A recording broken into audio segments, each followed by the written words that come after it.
The worst part about revenge isn't planning it, it's waiting for the perfect moment to strike.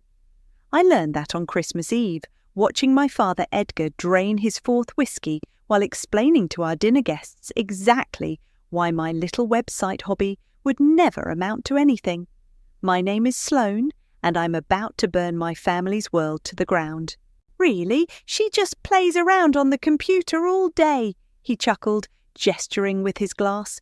Thank God we have Wyatt here, carrying on the real family legacy in medical school. My brother preened, adjusting his designer watch, the one I knew cost more than most people's monthly salary. Someone has to make the family proud, right, sis? I smiled tightly and took another sip of wine. The crystal stemware probably cost more than what they thought I made in a month. The irony wasn't lost on me. Everything in this house, from the imported marble countertops to the pretentious artwork, was paid for by my little hobby. Sloane dear, help me with dessert. My mother Vivian's voice carried that familiar edge of forced cheerfulness.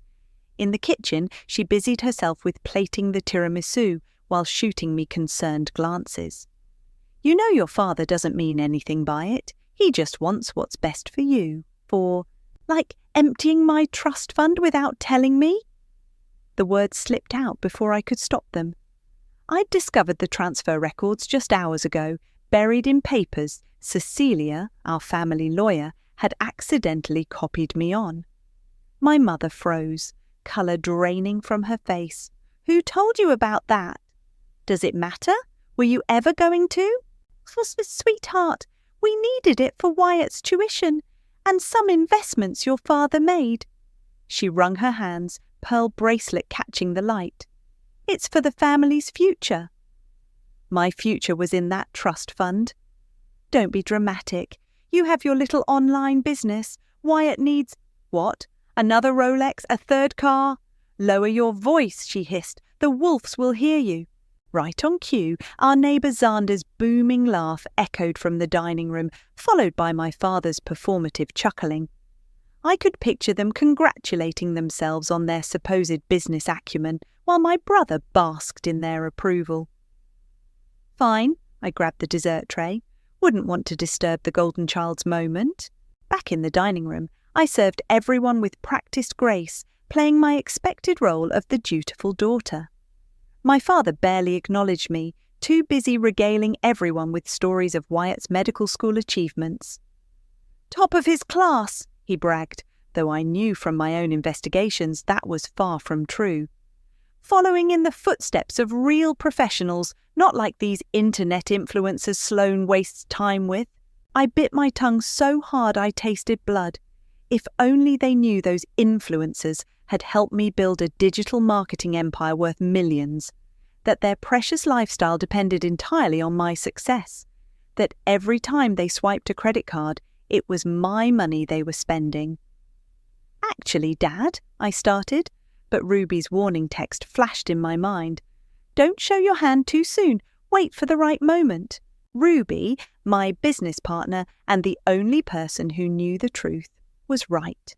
Tonight wasn't the time. Let them enjoy their last comfortable Christmas. Never mind, I murmured, excusing myself from the table. In my childhood bedroom, I opened my encrypted laptop, the one they thought I used for blogging, and logged into my company's secure server. Revenue streams from luxury brands scrolled across the screen, each number larger than my father had ever seen in his banking career. A new email from Cecilia caught my eye. More documents about the trust fund transfer. My father's forgery of my signature was clear as day. The final betrayal. My phone buzzed with a text from Ruby. You okay? Remember, revenge is a dish best served cold. I typed back. Time to turn down the temperature. Looking out my window at our sprawling estate, I watched my family's carefully constructed facade glitter in the Christmas lights.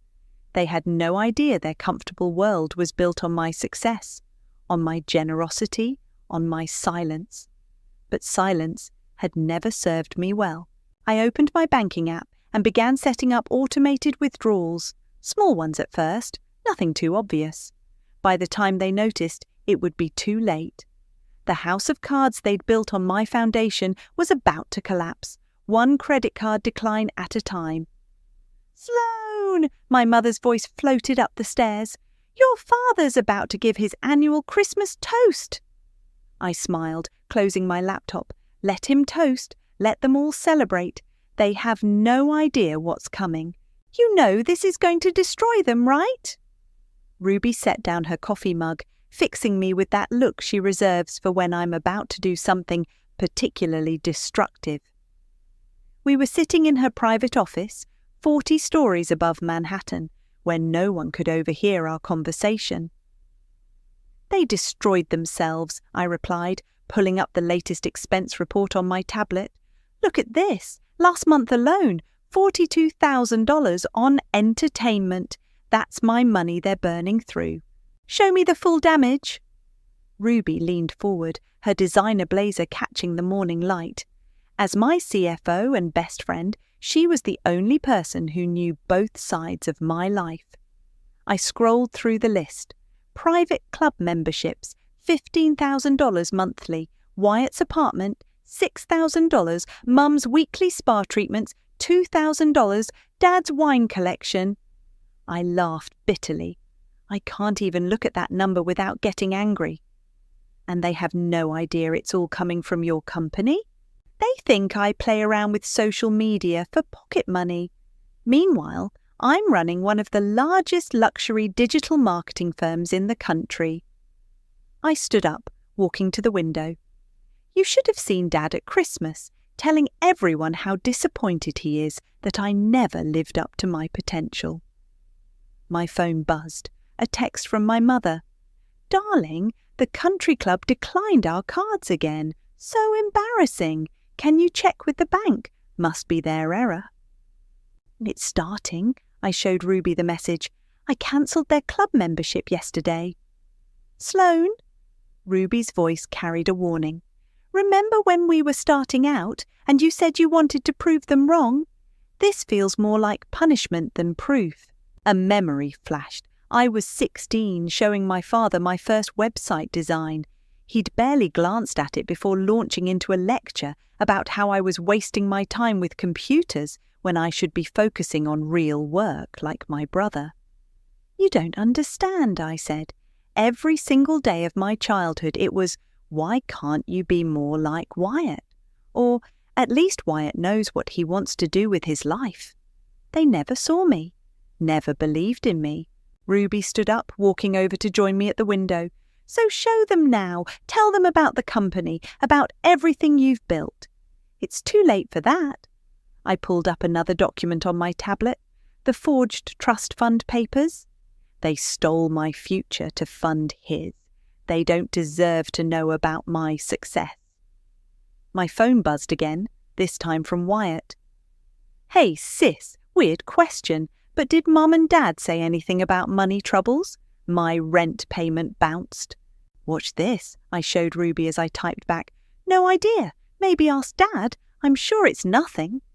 "You're enjoying this," Ruby observed. "Maybe a little." I wasn't proud of it, but the petty satisfaction felt good.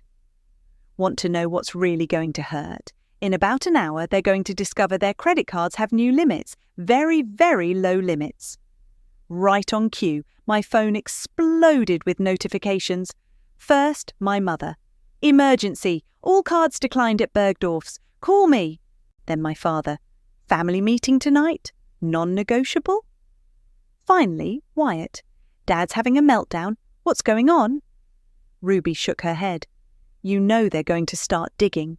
What if they trace everything back to you?" Let them try. I'd spent years building firewalls between my public and private lives. They'll have to admit they've been living off my money first.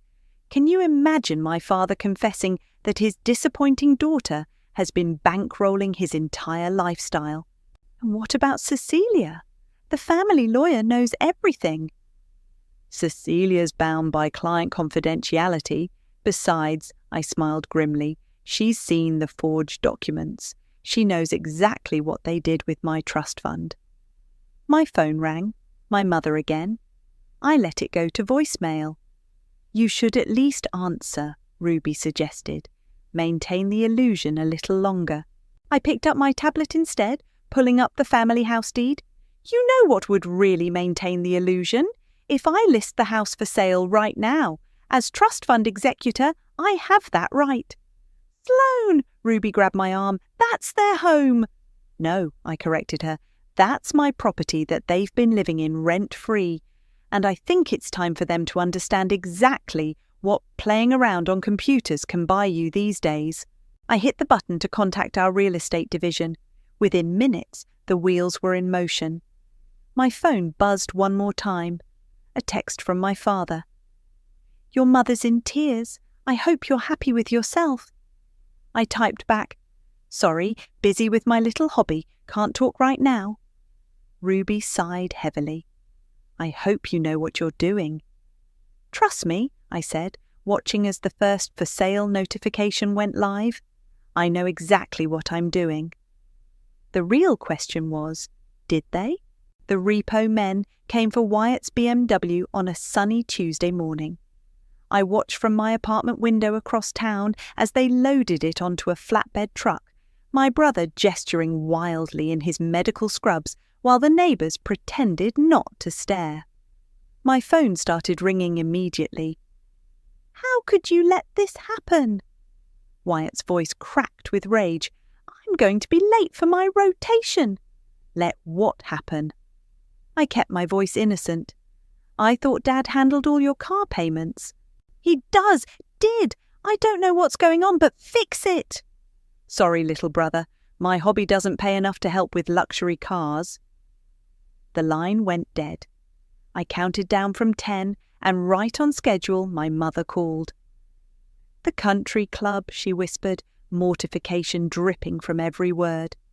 We were hosting the charity committee luncheon, and the cards. Sloane, it was humiliating. Mrs. Wolfe had to cover the bill. That sounds awful, Mom. Maybe cut back on the charity lunches for a while. Cut back? She sounded scandalised. What would people think? They might think you're living beyond your means. Silence crackled over the line. Then, your father wants to speak with you. Sloane. My father's voice was tight with controlled anger. We're meeting with Cecilia this afternoon. I expect you to be there. Can't. I have work. This isn't a request. 3 o'clock. He hung up before I could respond. I smiled, opening my laptop to check the time of my actual 3 o'clock. A video call with luxury brands in Milan worth more than my father's annual salary. At 3:15 I texted, Sorry, stuck at work. Fill me in later. The response came from Cecilia herself. Sloane, as your family's lawyer, I strongly advise you to attend this meeting. There are serious matters to discuss. I replied, Send me the documents to review. 10 minutes later, my inbox pinged. I opened Cecilia's email, scanning through financial statements and legal notices. Then I saw it, buried in the middle of a trust fund document, my father's attempt at forging my signature. It wasn't even a good forgery. He'd spelled my middle name wrong. My phone buzzed again. Wyatt. Dad's losing it. Says we might have to sell the house. What the hell is happening? I switched to my secure email and sent Cecilia a simple message. Please review page 47, paragraph 3, signature line. That's not my handwriting. The response was immediate. Come to my office, now. I took my time getting there, stopping for coffee and watching through the glass as my family paced Cecilia's conference room. When I finally walked in, the tension was thick enough to cut. Nice of you to join us, my father snapped. Sorry, busy earning pocket money. I sat down, noting how my mother wouldn't meet my eyes. Cecilia cleared her throat. We need to discuss the trust fund irregularities. Irregularities? My father's face reddened. A simple transfer to help Wyatt's education. A transfer I never authorised, I interrupted, with a forged signature. The room went silent. Wyatt looked between our father and me, confusion crossing his face. What transfer? Your sister's trust fund, Cecilia explained carefully. "It was emptied 8 months ago. The signatures appear questionable." Questionable? I pulled out my phone, displaying my real signature from other documents. "Let's compare, shall we?" "Now see here," my father started, but Cecilia cut him off. "Edgar, I advise you not to speak further without separate representation." My mother burst into tears.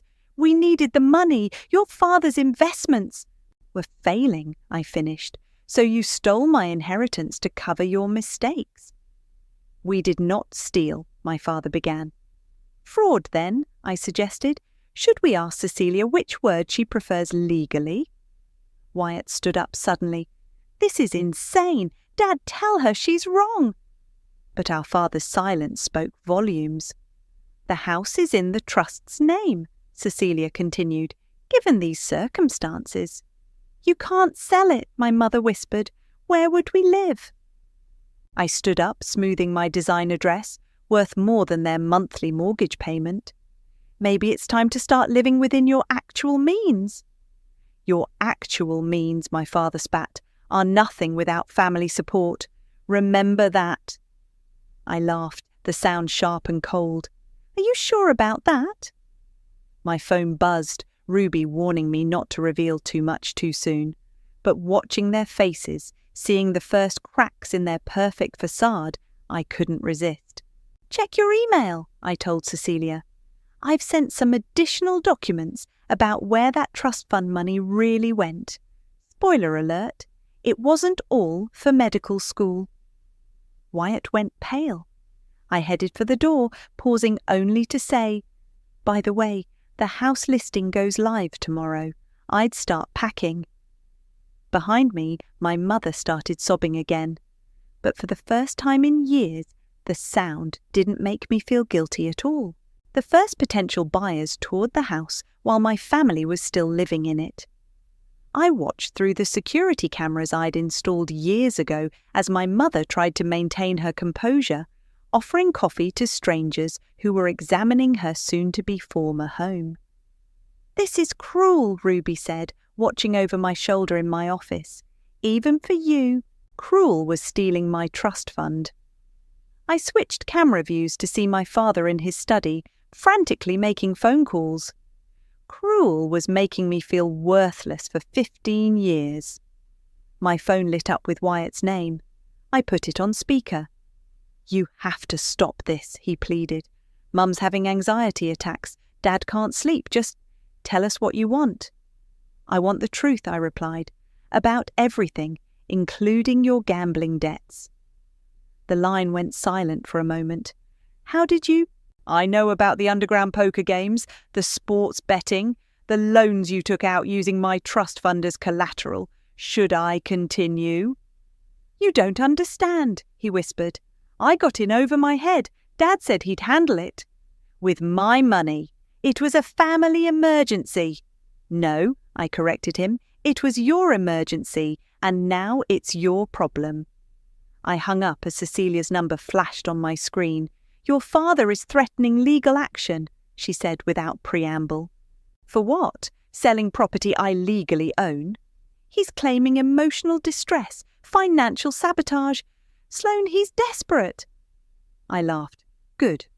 This isn't a game. He's talking about exposing your fraudulent business practices on social media." That made me sit up straighter. Ruby shot me a concerned look. "What exactly does he think he knows?" I asked carefully. "He's convinced your income must be illegal, says he'll prove you're running some sort of digital scam." I pulled up my company's public relations protocol on my second monitor. "Let him try." "Sloane, no, really, let him. I've got 15 years of documented success, contracts with Fortune 500 companies, and a spotless business record. What's he got? Forged documents and gambling debts?" After hanging up, I turned to Ruby. "Think it's time for phase 2? "You mean revealing yourself as the CEO? That's going nuclear." "Not yet." I pulled up my banking app. "But maybe it's time to freeze the last of their credit lines." Ruby grabbed my wrist. "Wait, what if they retaliate? Really retaliate. Your father has connections. Had connections, I corrected her, before I started cancelling country club memberships and calling in loans. My phone buzzed with a text from an unknown number. We know what you're doing. Stop now, or everyone learns the truth about your company. They, see? Ruby pointed at my screen. They're getting desperate. Good. I forwarded the text to our legal team. Let them dig. Every rock they turn over will just expose more of their own lies. The security feed showed a new scene. My mother crying in the kitchen, while Mrs. Wolfe awkwardly patted her shoulder. I turned up the volume. It's just terrible, my mother sobbed. First the cards, then Wyatt's car, now the house. I don't understand what we did wrong. Mrs. Wolfe's response was unexpected. Perhaps it's time to ask Sloane for help. My mother's head snapped up. Sloane, she can barely support herself with that internet thing she does. Are you sure about that? Mrs. Wolfe's voice was careful. My husband says she's quite successful in digital marketing. Something about luxury brands. I watched my mother's face change as the first seed of doubt took root. That's impossible. She just posts things online.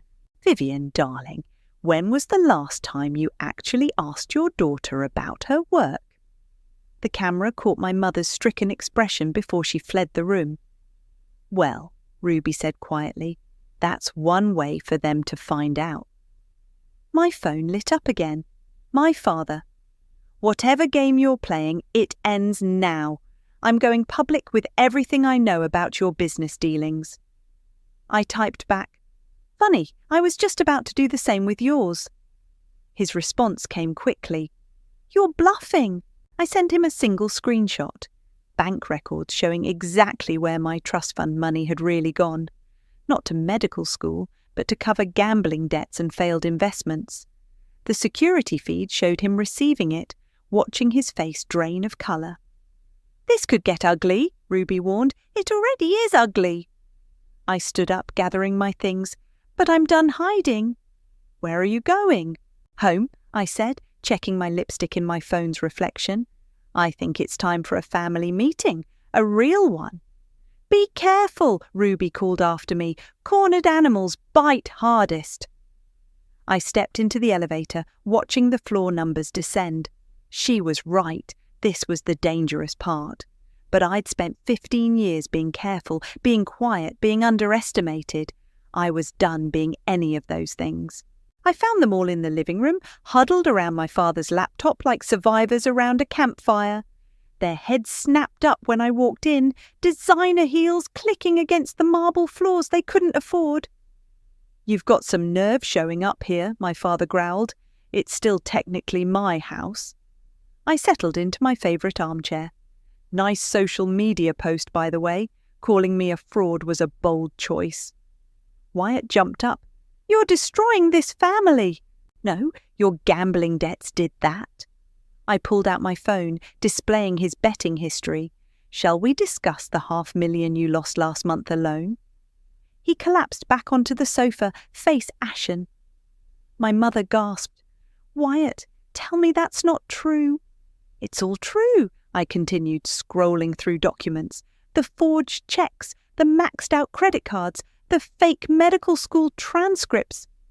Fake? My mother's voice cracked. But you're top of your class. He's on academic probation, I corrected. Have been for months. The trust fund money didn't go to tuition, it went to bookies. My father stood up, looming over me. You think you can come in here and what? I met his gaze. Tell the truth. Someone should. The doorbell rang. Through the window, I saw Xander Wolfe's distinctive silver hair. Perfect timing, I smiled. Let him in, Mom. He should hear this too. Don't you dare, my father started, but Xander was already stepping into the room. Edgar, just saw your fascinating post about Sloane's fraudulent business practices. Xander's voice carried an edge of amusement. Thought I should stop by and clear up any confusion. My father's face reddened.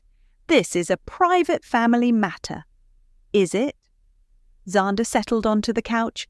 Because publicly accusing one of the most successful digital marketing CEOs in the country of fraud seems rather public.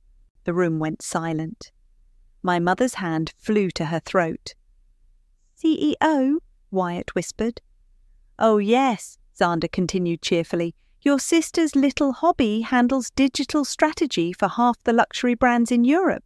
My investment firm has been trying to partner with her for years. I watched their faces as reality crashed through their carefully constructed illusions. My mother sank into a chair, her perfect posture crumbling. That's impossible, my father insisted. She just posts things online. She just built a 9-figure company, Xander corrected. Really, Edgar, did you never wonder how you could afford all this? He gestured around the room. The house, the cars, the memberships. We paid for everything ourselves. Through accounts I controlled, I interrupted. Every credit card, every loan, every investment. It all came from my company, my money. Wyatt's face had gone from pale to green. The gambling debts were covered by me, until now. My father lunged for his laptop. I'll delete the post. Too late. I showed him my phone screen. It's already been responded to by my company's PR team with full documentation of our corporate success and your financial fraud. As if on cue, his phone started ringing, then my mother's, then Wyatt's. The country club board, my mother whispered, staring at her screen. They're revoking our membership.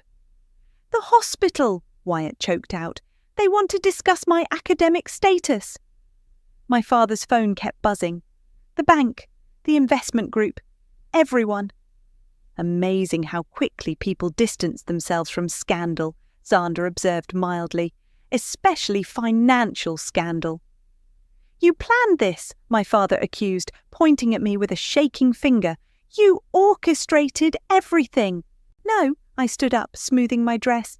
You did. Every time you belittled me, every time you stole from me, every time you chose him. I pointed at Wyatt. Over me. You built this house of cards. I'm just letting it fall. Where are we supposed to go? My mother's voice was small. What are we supposed to do? That's not my problem anymore. I headed for the door, pausing only to add, the house needs to be empty by Friday. The new owners are eager to move in. You can't just leave us with nothing, Wyatt shouted. I turned back one last time. Nothing? You mean like what you left me with when you took my trust fund? Funny how karma works. Xander followed me out, waiting until we were on the front steps to speak. That was rather spectacular. It's not over, I said, watching through the window as my family's world imploded. They'll try something else. They always do. But of course they will. He smiled grimly. The question is, are you ready for what comes next? My phone buzzed with a notification, an anonymous email threatening to expose everything. Let them try, I said, sliding into my car. I've got nothing left to hide. But as I drove away, Ruby's warning echoed in my head. Cornered animals bite hardest, and my family had just been cornered in the most public way possible. The social implosion was spectacular to watch, like a train wreck in slow motion. My parents had to move in with my mother's sister in New Jersey, a fact that mortified them more than the bankruptcy itself. Wyatt disappeared to rehab, though Ruby's sources spotted him in Las Vegas, trying to win back his losses. I was reviewing the fallout in Ruby's office when the first serious threat arrived. Your father's hired a private investigator, Ruby announced, dropping a file on her desk. They're digging into every contract, every client, every transaction we've ever made. Let them dig, I sipped my coffee. Everything's legal. It's not about legality anymore, Ruby leaned forward. They're looking for anything they can twist, any relationship they can poison. Your father's been calling our clients. That made me pause. Which ones? All of them. He's claiming you built the company using stolen family connections, that your success is based on his reputation. I laughed. but it sounded hollow even to me. His reputation is in shambles. Doesn't matter, he's creating doubt, and in luxury marketing, doubt is poison. My phone buzzed. Mrs. Wolfe. Having dinner with your mother. She's not well. Maybe it's time to end this. I deleted the message without responding. Sloane, Ruby's voice was gentle. Does it feel as good as you thought it would? Before I could answer, my office door burst open. Wyatt stormed in, looking worse than I'd ever seen him. Happy now? He threw a newspaper onto Ruby's desk. The society pages showed our parents leaving their bankruptcy hearing. Mom can barely leave the house. Dad's drinking constantly. Is this what you wanted? What I wanted? I stood up slowly. What I wanted was a family that didn't treat me like a disappointment. What I wanted was my trust fund not to be stolen. What I wanted was revenge, he cut in. Well, congratulations. You got it. We're ruined. You ruined yourselves. Maybe. He ran a hand through his dishevelled hair. But you didn't have to destroy everything. Like you destroyed my future? That money was supposed to help the family. By funding your gambling addiction? He flinched. I'm getting help. Too little? Too late? At least I'm trying. He slammed his hand on the desk. What's your excuse? When does this end, Sloane? When we're all completely broken? Ruby cleared her throat. I should give you two some privacy. No, I said sharply. He's leaving. Fine. Wyatt headed for the door, then turned back. But remember something, sis. You're not just hurting Mum and Dad. You're hurting yourself too. I see it in your eyes. This revenge isn't filling that hole inside you. It's making it bigger. After he left, Ruby touched my arm. He might have a point. Don't, I pulled away. They deserve everything they're getting. Do they? Or are you still that little girl desperate for their approval? I don't need their approval anymore. No? She pulled up our company's latest numbers. Then why do you keep checking if they've looked at our success metrics? Why do you monitor their social media? Why do you... My phone rang. Cecilia this time. Your father's filed a lawsuit. He's claiming emotional distress, defamation, and corporate espionage. Corporate what? I grabbed my laptop. Based on what? He's saying you used his business contacts without permission, that you built your client base by trading on his name. That's ridiculous. I built everything myself. I know that, but he's demanding a full audit of your company's early years, every meeting, every introduction, every contract. I felt the blood drain from my face, not because he could prove anything, but because an audit would reveal just how hard I'd worked to succeed without his help. How many doors had been closed in my face? How many times I'd been rejected because I refused to use the family name. Let him try, I said, but my voice shook. After hanging up, I found Ruby watching me with concern. Don't say it, I warned. Wasn't going to. She gathered her things.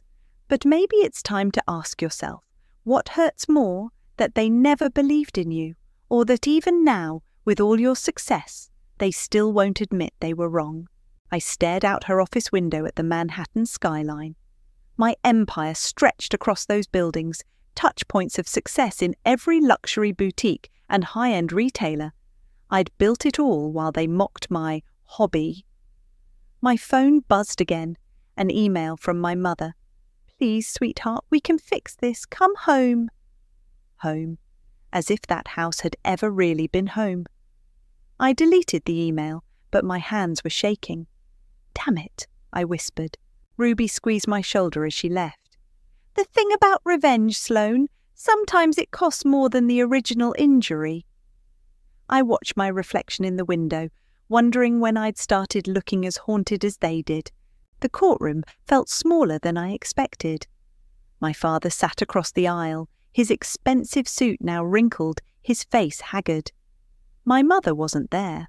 According to Mrs. Wolfe, she'd been prescribed anxiety medication and rarely left her sister's house. Wyatt slumped in the back row, looking like he hadn't slept in weeks. "All rise," the bailiff called. Ruby squeezed my hand before taking her seat behind me. Cecilia arranged her documents at our table, her expression grim. "Are you sure about this?" she whispered. "We could still settle." "No," I straightened my spine. "Let's finish it." The judge reviewed the complaints, then looked at my father's lawyer. "You may proceed." What followed was a character assassination dressed as legal argument. My father's lawyer painted me as a manipulative daughter who'd stolen family connections, betrayed trust, and deliberately orchestrated my family's financial ruin. Then came the evidence. "Your Honour," my father's lawyer held up a document. "This shows Miss Bennet using her father's business contacts to secure early contracts." "Objection," Cecilia stood. "Those aren't her father's contacts. They're clients who chose to work with her company based on merit." "Really?" He smiled coldly, then explained this email, where she mentions her father's name. "To explain why she specifically wouldn't be using family connections," Cecilia countered. "The full email, please." The complete message appeared on the courtroom screen. My words from 8 years ago. "While my father is known in financial circles, I'm building this company independently. My success or failure will be my own." A murmur ran through the courtroom. I saw my father shift uncomfortably. "And the trust fund allegations?" The judge peered at the lawyers. Cecilia produced the forged documents. "Evidence of unauthorized transfers, Your Honour, with falsified signatures." My father stood up suddenly. "It was for the family. Everything I did was for this family." "Mr. Bennet," the judge warned, "sit down." "No," he pointed at me. "She's twisted everything. She let us believe we were secure while plotting to destroy us." "You destroyed yourselves," I finally spoke. "I just stopped enabling it." "Enabling?" He laughed bitterly. "You're my daughter. Family takes care of family. Like you took care of me." I stood too, ignoring Cecilia's warning tug on my sleeve. "Let's talk about family. Let's talk about every time you dismissed my work, every time you mocked my ambitions, every time you stole from my future to cover his gambling debts." I pointed at Wyatt. "Order!" The judge banged her gavel. "You want to talk about family?" I continued. "Show them the account records, Cecilia. Show everyone exactly how they took care of my trust fund." The numbers appeared on screen, transfer after transfer, each one authorized by forged signatures. "And here," Cecilia highlighted a section, "are the gambling debts covered by these transfers. And here," another highlight, "are the luxury purchases. And here—" "Enough!" My father's face was purple. "You ungrateful—" "Ungrateful?" I laughed. "I built an empire while you were spending it. I succeeded despite you, not because of you. And now you're suing me because I finally stopped paying for your delusions?" The judge banged her gavel again. "Both of you, sit down! This is a courtroom, not a family therapy session." But something had broken open. Years of silence spilled out. "Tell them, Dad. Tell them how you really felt about my little hobby. Tell them what you said every time I achieved something. That it wasn't real work, that it wasn't respectable, that Wyatt was the only one with a real future. I was trying to protect you." "From what? Success, independence, self-respect." "From failure," he shouted. "From the humiliation of—" "Of what? Being more successful than you?" The courtroom went silent. My father seemed to deflate, aging years in seconds. "Your Honour," Cecilia said quietly, "we have documentation proving every allegation. The trust fund theft, the gambling cover-ups, the financial fraud. We're not just defending against their lawsuit. We're filing countercharges." The judge reviewed the evidence, her expression hardening. "Mr. Bennet, given these documents, I strongly advise you to withdraw your suit, unless you prefer to discuss these financial irregularities with the district attorney." My father slumped in his chair. His lawyer whispered urgently in his ear. "Case dismissed," the judge declared. "And Mr. Bennett, I'd contact a criminal defense attorney if I were you." As people filed out, Wyatt caught my eye. "Was it worth it?" he asked softly. "Burning everything down?" I watched our father being consoled by his lawyer, saw the defeat in his shoulders, the ruin of his carefully maintained facade. "Ask me tomorrow," I replied. Ruby appeared at my side. "Come on, let's get out of here." But as we left the courthouse, I couldn't shake the feeling that winning felt nothing like I'd imagined. The moving truck pulled away from my new brownstone as Ruby helped me carry the last box inside. The autumn breeze scattered leaves across the steps, red and gold like the last embers of my revenge. "Nice place," she said, setting down the box. "Different from the old neighbourhood. That's the point." I unlocked my phone to find 3 missed calls from my mother and a text from Wyatt. "Dad took a plea deal, probation and restitution. Mum's asking about you." "You going to call them back?" Ruby asked, reading over my shoulder. "Eventually." I walked to the window, watching people pass by on the tree-lined street. No pretense here, no keeping up appearances, just life, unvarnished and real. The doorbell rang. Xander Wolfe stood on my steps, holding a bottle of wine. "Housewarming," he explained, stepping inside, "though I suspect you have better vintages than this." "It's not about the price tag anymore." I led them to the kitchen, where moving boxes created makeshift seats. "How are they, really?" Xander considered his answer. "Your father's humbled, working as a financial consultant for a small firm, legitimate this time. Your mother's in therapy, finally dealing with her anxiety. And Wyatt." He smiled slightly. "He's actually attending his Gamblers Anonymous meetings." "Good for them." I meant it, surprising myself. "They're learning to live within their means," Xander continued. "It's not pretty, but it's honest, rather like that conversation in court." Ruby poured the wine. "Speaking of honest conversations..." My phone buzzed again, an email from Cecilia. "Your father asked about setting up a repayment plan for the trust fund. Small amounts, but consistent. He seems sincere." "Are you going to accept?" Ruby asked. "I don't need the money." "That's not why he's offering," Xander observed. "Sometimes repayment is about more than money." The doorbell rang again. This time it was Mrs. Wolfe, carrying a small package.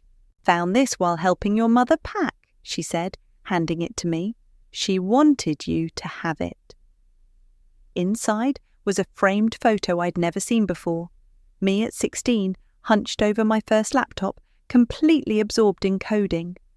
On the back, my mother's handwriting. "Sloane's first website design. She's so focused, just like her father used to be." "She kept this?" My voice cracked. "She kept a lot of things," Mrs. Wolfe said gently. "Pride is a complicated thing to swallow, dear. For all of you." My phone lit up with another text from Wyatt. "Remember when you helped me with my science fair project? Before everything got so messed up? I miss that sister."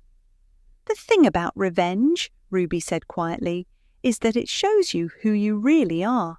The question is, do you like what you see?" I looked around my new kitchen. No marble countertops or crystal glasses, just honest materials and morning light. On my laptop, a notification popped up. Another luxury brand wanting to partner with my company. Success built on merit, not manipulation.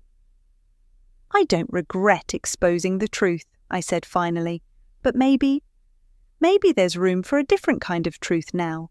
I picked up my phone and typed, "Mom, the house on Cedar Street, the small one you always said had potential. It's for sale, within your new budget. Just saying." The response came quickly. "Really? Would you look at it with me?" I showed the message to Ruby. "Is this a mistake?" "Depends," she replied. "Are you doing it to control them or to help them?" "I don't know yet." "Then that's your answer," Xander said. "You're already asking better questions." I typed back, Saturday morning, but we're taking my car, and afterward maybe coffee. There's some things I'd like to tell you about my company, my real company. Mum's response: I'd like that. I have things to tell you too. I'm sorry it took losing everything to learn how to listen. Mrs. Wolfe raised her wine glass. To new foundations. To honest success, Ruby added. To real family, Xander offered. I looked at the photo again. That focused teenage girl who just wanted to build something of her own. She'd done it, but at what cost? Maybe now it was time to build something else. Something harder than an empire, more valuable than revenge. To truth, I said, raising my glass, all of it, even the parts that hurt. My phone buzzed one last time. Wyatt. Dad asked if you'd consider lunch someday. No agenda, no excuses, just lunch. I smiled, feeling the weight of revenge finally lifting. Tell him I know a place, nothing fancy, just real food, real talk. After all, I didn't believe in forgiveness.